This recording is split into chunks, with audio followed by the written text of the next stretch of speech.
A spooky story. Konrad of Gundelfing was the king of Coburg. Coburg is in Bavaria, at the border to Thüringen. There are many castles. He was curious and wanted to discover other castles. On his way he came around Grafenheinfeld, Würzburg, Tauberbischofsheim and Ravenstein. On his trip he ran out of food. Then he saw a spooky castle, the Götzenburg. He knew from other kings that in this castle there were many unfriendly people. But he was so hungry and he didn't have anything to eat. He knocked loudly on a door, and somebody opened. It was a very, very ugly. He laughed out loud and said, "Finally, somebody visiting us. Come in, I'll take you to our king." The king welcomed him, and Konrad of Gundelfing got a lot to eat. So he thought, "That's a nice king."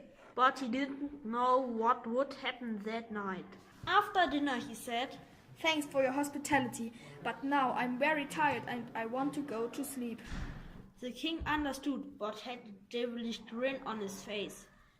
Konrad went upstairs, went to bed and closed his eyes. But he couldn't sleep because he heard some sound outside of his room. He got up and looked out. He felt a cold hand on his shoulder. He turned around, but he saw only a shadow. "Hello?" asked Konrad, scared. He reached for a sword, but it was too late and he couldn't hold it. At this moment he was grabbed and strangled. Suddenly he felt a cold knife in his back. Then he felt nothing and was dead. 1 year later, the murderer was tracked by the ghost of Konrad of Gundelfing. In the first night of the new year, the murderer went to bed.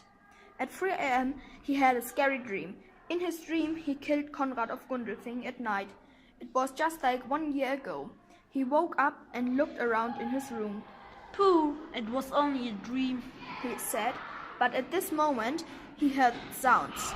Suddenly, the ghost of Konrad of Gundelfing went in his room. "Hello, that's me.